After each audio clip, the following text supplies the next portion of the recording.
Many centuries ago, a human came to Mell. We fairies welcomed her with open arms. But she had come seeking to possess our most sacred treasures. Our wisdom, our memories. Ignoring our ancient laws, she gorged herself on forbidden knowledge, and in so doing, became a creature of malign power beyond measure. The Knight's Nexus.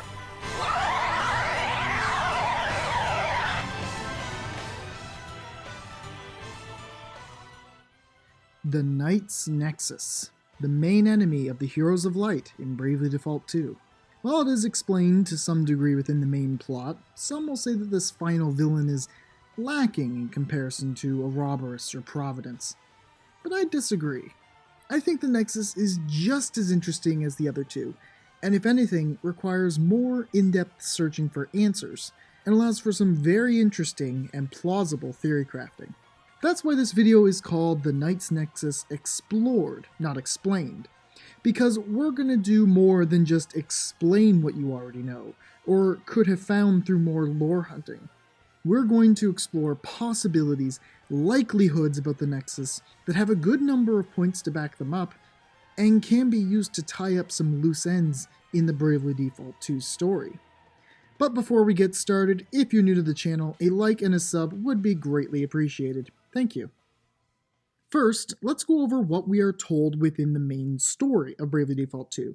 There are three main occurrences where the Knight's Nexus is outright explained in dialogue. The first time the Nexus is ever mentioned is by Gloria, who explains to the party that it is a great evil sealed away by the crystals. This is repeated by her throughout the game, and makes sense as she explains that only those of the royal line of Musa are capable of performing the rite by which the Nexus can be sealed away.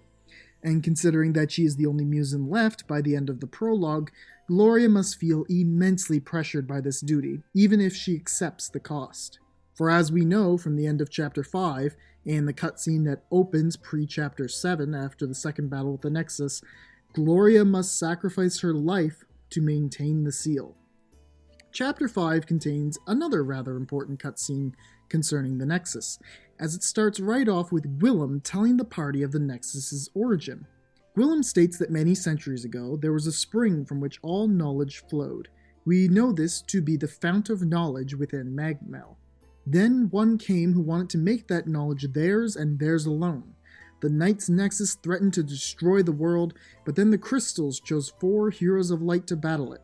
In the end, they used the power of the crystals to seal away the Nexus, but the crystals would need to be rejuvenated once every 200 years, lest the Nexus break free. The last time the Nexus's exposition dropped this hard comes from Esmeralda, who more or less reiterates what Gwillem said, but mentions that the human was a woman in search of wisdom, and that she had broken their ancient laws to gain access to forbidden knowledge, which eventually led to her turning into the Knight's Nexus.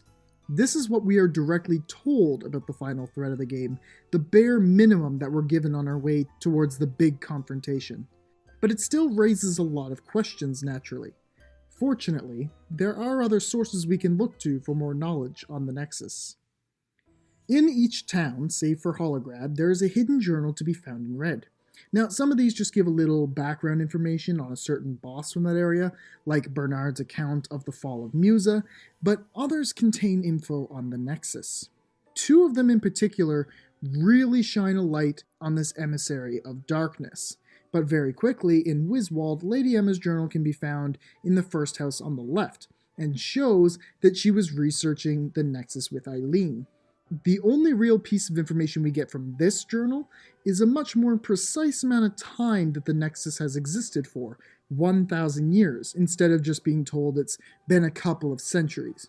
So now we know that there is 1,050 years between the Nexus' creation and demise, with it being 50 years since the last sacrifice was required by Godric. The first important journal can be found in Musa, in the little tower hut to the left. This one was written by the King of Musa during the time the Nexus was created, and it contains a few pieces of very interesting info. The first is that the Knight's Nexus has a name, or rather, the woman that became the Nexus had one. Her name was Inanna. And moving on from that, we get another surprising twist. Inanna was sister to the King of Musa, and therefore she is of Musan royal descent. The journal then goes on to talk about how the king is planning to ask for the aid of the crystals in sealing away his own sister. However, Esmeralda had informed him that this rite would only keep Inanna at bay for 200 years at best, and that the crystals would need to be refueled with one's life. And so the King of Musa accepted this duty, placing the responsibility on his bloodline to keep one of their own from destroying the world. This explains why Gloria is the one who has to do it, and why she feels so obligated to do so. There's also one last little note to mention. The king claims he's doing this not only because he feels it's his responsibility to stop his sister, but also in the name of his dear friend, who loved her and was robbed of his life. Remember this point, because it's going to become very important in a minute. The other journal of importance takes us back to, yet again, Esmeralda, and it seems she did not tell us the whole truth. The majority of what we know about the Night's Nexus for certain comes from this journal alone. The entry tells of how Inanna, accompanied by a dark-haired companion, came to Mell seeking the wisdom of the fairies. Now remember, at this time there was no tension between man and fairykind, so there wasn't any particular reason to send Inanna and her companion away. Esmeralda goes on to say that she'd never forget the delight in the eyes of Inanna and her companion when they first arrived. Esmeralda was impressed by Inanna's love of learning, and so she decided to reveal secrets to her, the existence of the Fount of Knowledge and the secret of the Asterisk.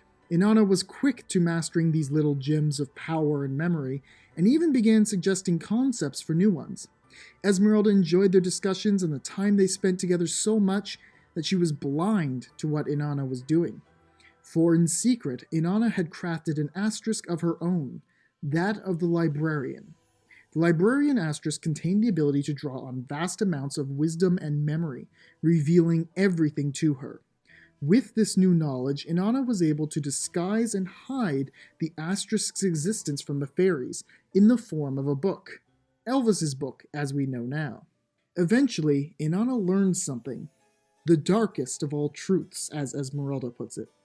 What this truth is, that is never said outright. However, there is a very good argument to be made that it is the truth that the world of Excellent is simply a fabrication.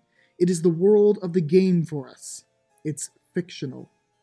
This discovery likely threw Inanna into utter despair, but it also began her transformation into the Night's Nexus. For with this knowledge, Inanna used the librarian asterisk to make herself immortal by preserving her memory, or rather, by creating a save slot for herself. Now, anytime she would be defeated, Inanna would simply reload her save and return to the world. Why else would the Nexus's very presence cause so much static on screen? It's because this creature is cheating, breaking the very game to have its own save file.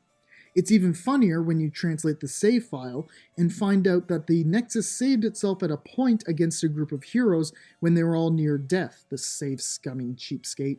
The Nexus's theme during Chapter 6 fight depicts this perfectly. This mood of never-ending despair, the realization that you're battling a foe that can never be defeated because it will just keep coming back. That's what the song is saying. This point is also shown through the false ending you receive upon defeating Adam during the prologue, in which the Nexus tells Edna that their next target is... The outside world.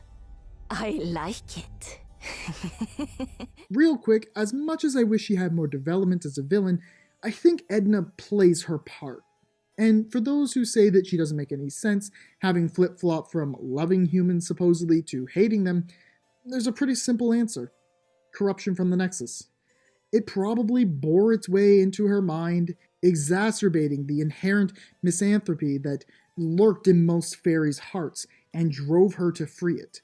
Even this one girl in Mell states that Edna's change was very sudden.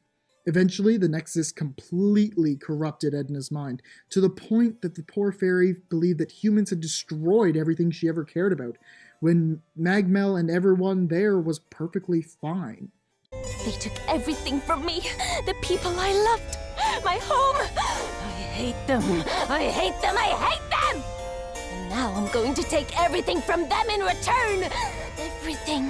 Say goodnight, children of men. She was just under the full control of the Nexus. I mean, look at all the glitching during the scenes where the Nexus speaks through her. Need I say more other than pointing out her final demise at the hands of the Nexus being absorbed into it? Getting back on topic.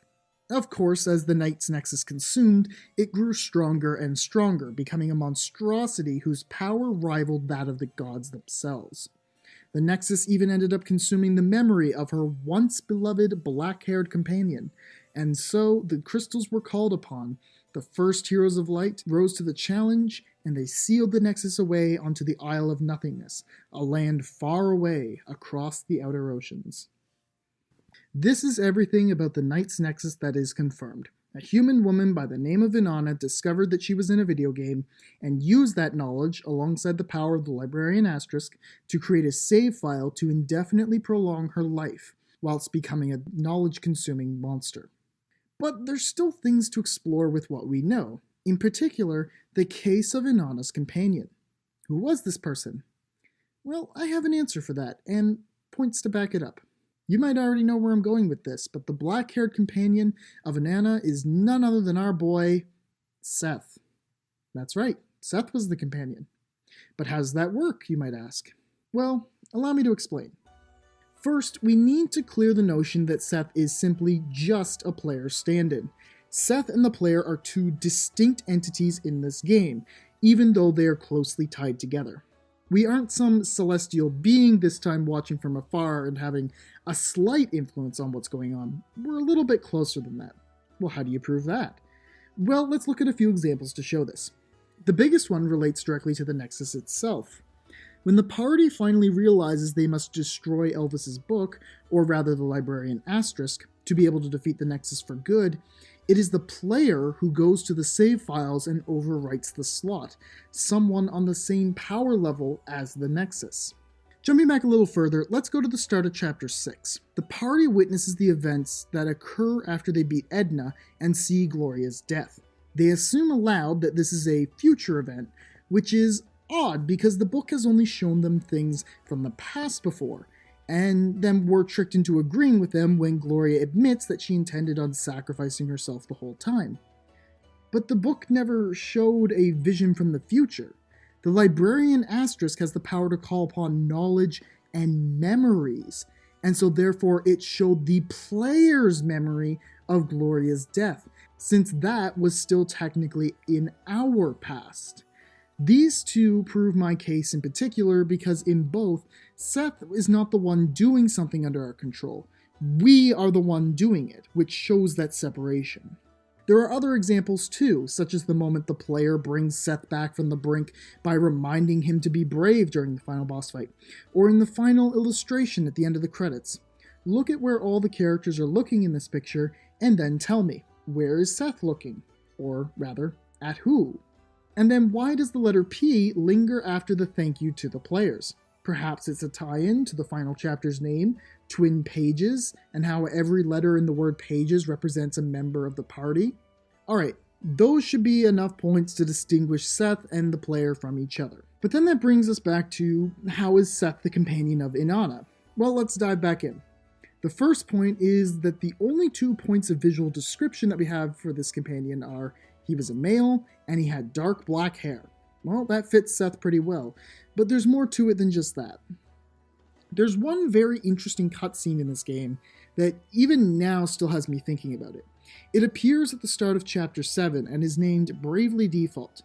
So what cutscene is this?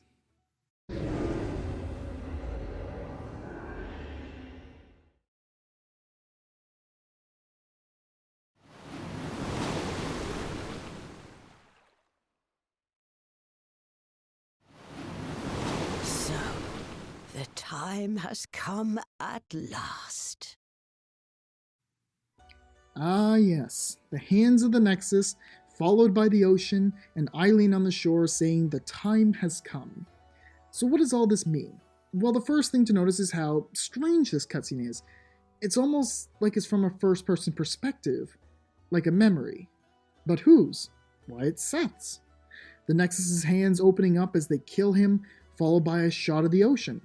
The outer oceans, the dimensions beyond this one, which Seth himself even brings up the notion of worlds utterly unlike our own. Like where we go when we die? So how do we know that this is a scene of the Nexus killing him? Well, let's look at the final boss fight. How did the Nexus intend on ending him? You won't get rid of me that easily. That's right. It was reaching out to clench him in its hands before tossing him out into the outer oceans, into the realm of the dead.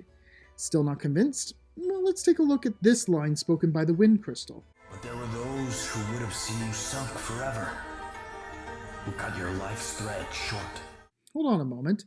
What was the name of that move the Nexus can use? That's odd. Okay, but Seth said that he drowned by being washed off his ship by a big wave, and when he sees a map of Excellent, he doesn't recognize any of it. So how do you answer that? Easily. Remember what Esmeralda said? The Nexus consumed the minds of fairies and humans alike, including that of her once beloved black-haired companion. So Seth didn't drown by being washed off his ship. His memory only seems to go so far back to that point. My ship got hit by this huge wave, and I was swept overboard. I don't remember anything after that. And everything else is gone because the Nexus stole his memory, and that's how it killed him, just as it tried to do to the party during the final fight. And then Seth was just adrift in the outer oceans, the realm of the dead, until the Wind Crystal decided to bring him back to fight the Nexus, which is why we see Eileen saying, "The time has come." I believe that Seth was sailing in the distant past and got struck by a wave on his ship, and is mixing up that memory with his death, since it's the last thing he can remember. Then he continued sailing and eventually came to Excellent, where he became good friends with the King of Musa and fell in love with Inanna, which makes it kind of funny now with Seth making moves on the same royal line 1,000 years later. He then journeyed with Inanna to Mell, where she would eventually become the Nexus, kill him, and then send him to the realm of the dead, where he'd remain in a sort of preserved state until called back to life by the Wind Crystal. The boat in the corner of the map, where the Isle of Nothingness is, and by extension the Outer Oceans, helps to push this point of Seth sailing to Excellent in the past even further, since the style of the art in that corner matches the style shown when Gwillem and Gloria are telling the Nexus's history 1,000 years ago. The last few points I have as to why I believe this is the case are a bit more meta than reliant on lore or fact. The first is that the black-haired companion is never given a name, much like how Seth is simply a placeholder name, and that his name is never spoken once in the entire game, so it works to not break that recurring theme. The second is that they never needed to give the Knight's Nexus a name. We never meet her in human form, we only know her as the Knight's Nexus. So if they're willing to give a name to a character we never meet, then why introduce this black-haired companion at all? Because we already know who it is. And lastly, Seth doesn't have a character. This is something that I see a lot of people criticize the game for, but just for a moment, think about it. Seth doesn't have a character throughout the game because this is his character. This is his background. This is what we learn about him, that he was a dear friend of the Nexus before his untimely demise at his hands, and now he can't remember it. There's even more theories I could talk about, like how Foley seems to have a deeper connection to the Nexus than we first thought, what with her ability to alter reality and her paintings seemingly inspired by Inanna's memories of her time in Mell, or the fact that she painted the Nexus as it was depicted in the ancient mural.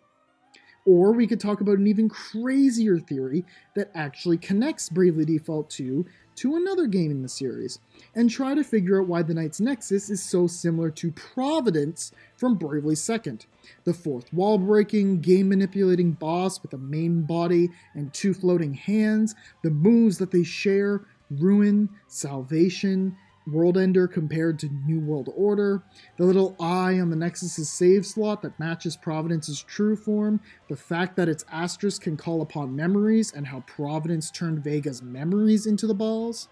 But I leave those for you to explore. I've spoken enough today, hopefully enough to show people how interesting the Nexus can truly be, or to educate those who weren't aware of these connections it had. But who knows, maybe I'm just talking craziness. Maybe this is all wrong and it's just a crackhead Bravely theory. Let me know what you think in the comments below, or join my Discord and we can discuss it there. If you would, leave a like and a sub pretty please. Thank you so much for watching, have a great day, and I'll see you soon.